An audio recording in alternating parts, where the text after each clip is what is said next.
বন্ধুরা, আজ রবিবার আর এবারে সানডে কমেন্টস ভিডিও আপলোড করতে আমার রাত হয়ে গেছে। কাজের মাঝে সময় করে এই ভিডিওটা আমি বানাচ্ছি, তাই ভিডিওটা ভালো লাগলে লাইক অবশ্যই করবেন, কারণ আপনার একটা লাইক আমাকে এই ধরনের ভিডিও বানাতে আরও বেশি উৎসাহিত করে। তো চলুন শুরু করি আজকের সানডে কমেন্ট বক্স ভিডিও। প্রথম যে কমেন্টটা নিচ্ছি, এনার নাম বাসু মাঝি। উনি লিখেছেন, বাংলাদেশের কিছু মূর্খ ভারত আমেরিকার সম্পর্ক নিয়ে আনন্দে নাচানাচি করছে, কিন্তু নাচতে নাচতে নিজেরা যে ল্যাংটা হয়ে যাচ্ছে তা খেয়াল করতে ভুলে যাচ্ছে। মানে বাংলাদেশি ইউটিউবার বলুন, বাংলাদেশি মানুষজন বলুন, এটা নিয়ে খুব আনন্দে লাফাচ্ছে যে ভারতের ওপর আমেরিকা 50% ট্যারিফ ইম্পোজ করেছে। গত 27 আগস্ট থেকে ভারতের ওপর 50% ট্যারিফ কার্যকর হয়ে গেছে। আর এটা নিয়ে বাংলাদেশিরা খুব নাচানাচি করছে, তার কারণ তারা বলতে চাইছে আমেরিকার ট্যারিফের ফলে ভারতের গার্মেন্টস ইন্ডাস্ট্রি ভীষণভাবে ক্ষতিগ্রস্ত হয়েছে এবং ভারতের থেকে যে পরিমাণ অর্ডার আমেরিকায় যেত সেটা এখন নাকি বাংলাদেশ থেকে যাবে। বাংলাদেশ ছাড়াও ভিয়েতনাম আছে, যারা বাংলাদেশ থেকে বেটার প্রোডাক্ট তৈরি করে, সেখান থেকেও যাবে। বাংলাদেশ হয়তো কিছুটা বেনিফিট পেতে পারে বা সেখান থেকেও যাবে। আর মনে রাখতে হবে, জিও পলিটিক্সে কোনো কিছুই পার্মানেন্ট নয়, সবটাই টেম্পোরারি। আজকে যে বন্ধু, কালকে সে শত্রু হতে বেশি সময় লাগে না, আবার কালকে শত্রু ছিল সে আজকে বন্ধু হতে সময় লাগে না। যেমন আমেরিকার সঙ্গে ভারতের সম্পর্ক বেশ ভালোই চলছিল, হঠাৎ করে ট্রাম্প এসে রাতারাতি সব কিছু পাল্টে দিলেন। তারপরে আমরা দেখতে পাচ্ছি 7 বছর পরে ভারতের প্রধানমন্ত্রী চীনের সঙ্গে গিয়েছেন, চীনের সঙ্গে বায়োলেটারাল ট্রেড নিয়ে কথা হচ্ছে, চীনের সঙ্গে ইকোনমি নিয়ে কথা হচ্ছে, চীনের সঙ্গে ভারত বন্ধুত্বপূর্ণ সম্পর্ক তৈরি করতে চাইছে। মানে চীন চাইছে ভারতের সঙ্গে বন্ধুত্বপূর্ণ সম্পর্ক তৈরি করতে। এত কিছু ঘটনা ঘটছে। কিছুদিন আগে চীন ছিল ভারতের শত্রু, এখন সেই বন্ধুর মতো এগিয়ে আসছে। আবার আমেরিকা শত্রুর মতো আচরণ করছে। কাজেই আন্তর্জাতিক সম্পর্কের ক্ষেত্রে কোনো কিছুই পার্মানেন্ট নয়, কাজে এটা নিয়ে বেশি লাফালাফি করার কোনো কারণ নেই। 2 নম্বর কথা, ভারত বিশ্বের 4র্থ সর্ববৃহৎ ইকোনমি, তাই তাকে দাবি রাখা অত সহজ নয়, সেটা আমেরিকাও জানে এবং আমেরিকা ভারতকে দেখে ভয় পাচ্ছে। আমেরিকান বাজারের বড় বড় চাকরিগুলো ভারতীয়রা খেয়ে নিচ্ছে, মানে ভারতীয় দখলে চলে যাচ্ছে। সেটা নিয়েও আমেরিকা ভীত। তারা চাইলেও ভারতীয়দের লাথি মেরে বার করতে পারবে না, কারণ আমেরিকা অচল হয়ে যাবে। আর আমেরিকাকে ভারতীয় ছাড়া চালাতে গেলে আমেরিকার অনেক দিন সময় লেগে যাবে, কারণ আমেরিকার কাছে টেকনোলজি আছে আর কিছুই তেমন নেই।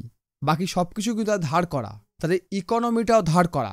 আমেরিকার ওপর প্রায় 37 ট্রিলিয়নের ঋণ রয়েছে। কাজেই আমেরিকা ভারতকে ভয় পেয়েছে বলে ভারতের পেছনে লাগা শুরু করেছে। রাশিয়ার সঙ্গে পারে না, চীনের সঙ্গে পারে না, তাই ভারতকে নিয়ে পড়েছে। আর বাংলাদেশি এবং পাকিস্তানিদের এটা নিয়ে নাচানাচি করা মূর্খামি ছাড়া আর কিছুই না। নেক্সট একজন করেছেন সমীর দাস। দাদা, বাংলাদেশ আমেরিকার সাথে যে চুক্তি করেছে, এতে বছর শেষে দেখা যাবে বাংলাদেশ আমেরিকায় রপ্তানি করেছে $11 বিলিয়ন, আর আমেরিকা বাংলাদেশে রপ্তানি করেছে $10 বিলিয়ন। আয় ব্যয় সমান সমান, এদিকে বাংলাদেশের অন্য দেশে রপ্তানি কমে যাবে। সেটা কি হবে সেটা আমরা বছর শেষেই বুঝতে পারবো।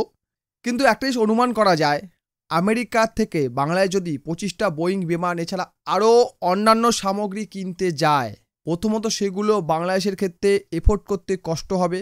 2 নম্বর, আমেরিকা বাংলাদেশের সঙ্গে এমন ট্রেড ডিল করেছে যেখানে বাংলাদেশের সঙ্গে আমেরিকা যে ট্রেড ডেফিসিয়েট সেটা যাতে না থাকে, তাই তাকে প্রেশারাইজ করে আমেরিকান প্রোডাক্ট কিনতে বাধ্য করছে আমেরিকা। এবং বাংলাদেশরা হাসি মুখে মেনেও নিয়েছে। তাদের ক্ষমতা নেই যে ভারত রুখে দাঁড়াবে, না ভাই মানব না, এটা বলার মতো ক্ষমতা বাংলাদেশিদের নেই। কাজেই এই দাদা যে কমেন্টটা করেছে সেটা ভুল কিছু করেনি। বছর শেষে আমরা রিপোর্ট পাবো যে কতটা কি হলো। তবে অনুমান করে বলা যায় বাংলাদেশের সাথে আমেরিকার ট্রেড ডিল, আমেরিকার সাথে যে কোনো সে ট্রেড ডিল, মানে ডোনাল্ড ট্রাম্পের আমলে সেটা আমেরিকাকে লাভবান করবে। তাই আমরা দেখতে পাচ্ছি জাপানও এই ট্রেড ডিল থেকে বেরিয়ে আসছে, সাউথ কোরিয়াও বেরিয়ে আসতে চাইছে। এছাড়া যেই সকল দেশ আমেরিকার সঙ্গে রাতারাতি তাড়াহুড়ো করে ট্রেড ডিল করেছে তারাও এর থেকে বেরিয়ে আসতে চাইছে। সুতরাং এই ট্রেড ডিল কতটা কার্যকরী হবে সেটা সময়ই বলবে। আরেকজন লিখেছে, তোরা ভারতীয়রা যদি বাংলাদেশকে এতটাই ভালোবাসিস তাহলে বাংলাদেশের স্বার্থ বিরোধী কাজ করিস কেন? আচ্ছা, আমরা ভারতীয়রা সকলকেই ভালোবাসি, আমরা হিংসা ছড়াই না, আমরা প্রেম ছড়াই। দ্বিতীয় কথা হচ্ছে বাংলাদেশিদের বা পাকিস্তানিদের যেই ভালোবাসবে বা যেই ভালোবেসে কাছে টেনে নেবে তাকে এরা ছুরি মারবে। আর স্বার্থবিরোধী একটা কাজ দেখা যেটা বাংলাদেশ স্বার্থবিরোধী করা হয়েছে বা বাংলাদেশের সার্বভৌমত্ব খর্ব করার চেষ্টা করা হয়েছে একটা জায়গায় দেখা, সবকটাই বাংলাদেশি মিডিয়া এবং বাংলাদেশি নেতাদের মন গড়া কাহিনী। এবং এই কাহিনীগুলো এখানকার জনগণকে এমনভাবে খাওয়ানো হয়েছে, এমনভাবে মাথায় ঢুকিয়ে দেওয়া হয়েছে, সেগুলো এদের মাথা থেকে বেরোচ্ছে না। তাই দেখবেন এই ধরনের কমেন্ট আমার মতো যারা ভিডিও বানায় তাদের ভিডিওর কমেন্ট বক্সে ভরে আছে। এবং বাংলাদেশিরা যে সকল ভিডিও বানায় সেখানে ভারত বিরোধী কথাবার্তা তারা বলে থাকে, কারণ এদের মাথায় এগুলো ঢুকিয়ে দেওয়া হয়েছে। কারণ এদের মাথায় যদি সঠিকটা ঢোকানো হয় তাহলে এদের দেশের বসে থাকা ধর্মগুরু এবং রাজনৈতিক নেতাদের পেট চলবে না, আর এদের বোকা বানাতেও এরা পারবে না। তাই উপায় একটাই, এই সকল মূর্খদের মূর্খ বানিয়ে রাখো। আরেকজন লিখেছে, দাদা তোমরা নিজেরা খেতে পাও, তোমার পশ্চিমবঙ্গের মাথাপিছু আয় কত? বাংলাদেশের $2850। ভারতের মানুষ তোমাদের পুছে না। বর্তমানে ভারতবর্ষে বাংলাদেশি পাকড়া অভিযান চলছে, সেখানে বহু জায়গায় আমরা দেখতে পাচ্ছি বাংলাভাষী মানুষদের ধরে ধরে সেই রাজ্য থেকে তাড়িয়ে দেওয়া হচ্ছে। আর এটা নিয়ে বাংলাদেশিরা বেশি মাতামাতি করছে।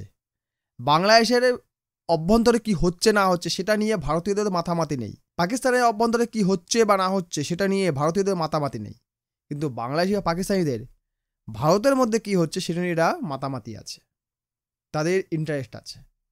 তাই এরা ভারতীয় খবরগুলো দেখে। আর এ যে বলছে বাংলাদেশিদের মাথাপিছু আয় বেশি, বাংলাদেশের মাথাপিছু আয় বেশি নয়, বাংলাদেশে চোরের সংখ্যা বেশি, ভিখারির সংখ্যা বেশি, দালালের সংখ্যা বেশি। আর ভারতবর্ষের কাছে আজকে বাঙালিরা বদনাম হয়েছে বাংলাদেশিদের জন্য। আজও লিখেছে, আমি উড়িষ্যা থেকে, আমি তোমার সব ভিডিও দেখি, জয় জগন্নাথ। জয় জগন্নাথ, ধন্যবাদ আপনাকে আমাকে সাপোর্ট করার জন্য, আমার পাশে থাকার জন্য। আরেকজন লিখেছে, মাইন্ড ইয়োর ল্যাঙ্গুয়েজ। আচ্ছা, speaking with respect fully. Hi Prabhu, একে আবার রেসপেক্ট দিতে হবে বাংলাদেশিদের, মানে কাংলুদের। Uneducated Indian poison. আচ্ছা, স্পেলিং ভুল। Tariff is Indian America issue. If India 100% free does not matter, but you have to know that and you have to accept Indian পররাষ্ট্রনীতি ভেরি পুয়ার। অহেতুক বাংলাদেশিদের আবুল তাবুল বলে লাভ নেই, কারণ আমেরিকা তো বহু দূরের কথা, প্রতিবেশী কোনো রাষ্ট্রের সাথেই ইন্দিরার কোনো সুসম্পর্ক নেই, ছিল একমাত্র বাংলাদেশের সাথে, তাও আবার এখন তোদের মতো ইউটিউবারদের জন্য হারাতে বসেছিস।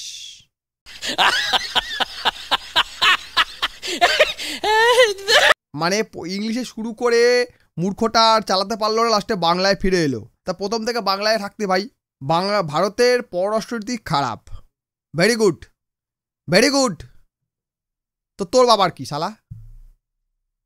খারাপ কি ভালো রেজাল্ট পেয়ে যাবি, আর যদি খারাপ হয়ে তোর বাবার কি? বাংলাদেশিরা যদি ভারতকে নিয়ে বলতে পারে, আমরা ভারতের বাংলাদেশিদের নিয়ে বলবো, এর নতুনত্ব কিছু নেই। কাজেই কাউকে জ্ঞান না দিয়ে নিজের জ্ঞানে ভাণ্ডার পূর্ণ কর, নিজের জ্ঞানটাকে ঠিক কর। আর কি বললি, মাইন্ড ইয়োর ল্যাঙ্গুয়েজ, প্রথমে বলেছিস না? বলবো না শালা হারামির বাচ্চা, কি করবি করবি যা। একজন লিখেছে, বাংলাদেশি হলো কুত্তা, সেটা জানি, ওদের ভৌ ভৌয়ে কান না দেওয়াই ভালো। একদম খাঁটি কথা, ওদের কথায় কান দিতে তো চাই না, কিন্তু না দিয়েও থাকতে পারি না, কারণ ওরা যদি আমাদের নিয়ে কিছু বলে তার উত্তর তো দিতে হবে। কারণ কুকুর যখন ভেউ ভেউ করে ওঠে, কুকুরের পাছা একটা কোষকে লাগাতে হয়, নাহলে সে ভেউ ভেউ করতেই থাকে। সেই পাছায় কোষকে লাগানোর চেষ্টাই করছি। নেক্সট একজন লিখেছে, ডোরেমন, ইনি সানডে কমেন্ট বক্স ভিডিওর জন্য প্রায় কমেন্ট করেন, তাই এনার কমেন্টটা আমি রাখার চেষ্টা করি। বাংলাদেশিরা যদি ভারতকে এতই ঘৃণা করে তাহলে বাংলাদেশি রোহিঙ্গাগুলো ভারতে এসে লুকায়ে থাকে কেন? দাদা, পালানোর জায়গা নাই। ভারতের ওই তার কাটা টপকা এখানে আসে, এখানে এসে বড় ঘেউ ঘেউ ঘেউ ঘেউ করে, ওদের উপায় নেই তাই ওরা আসে। কারণ ওদের দেশে থাকার জায়গা নেই, পা রাখার জায়গা নেই, খাবার নেই, কি করবে? আর এখানে এসে জায়গাটাকে নষ্ট করছে। এই ছিল আজকে সানডে কমেন্ট বক্সের কমেন্ট। এই ভিডিও কমেন্ট বক্সে কমেন্ট করুন, সেই কমেন্টগুলোই পরের ভিডিওতে বা পরের সপ্তাহে যে ভিডিও আমি বানাবো সেখানে আমি তুলে ধরবো। ভিডিও ভালো লাগলে লাইক করুন, কমেন্ট করুন, শেয়ার করুন, চ্যানেলগুলো সাবস্ক্রাইব করুন। ভিডিও দেখার জন্য অসংখ্য ধন্যবাদ।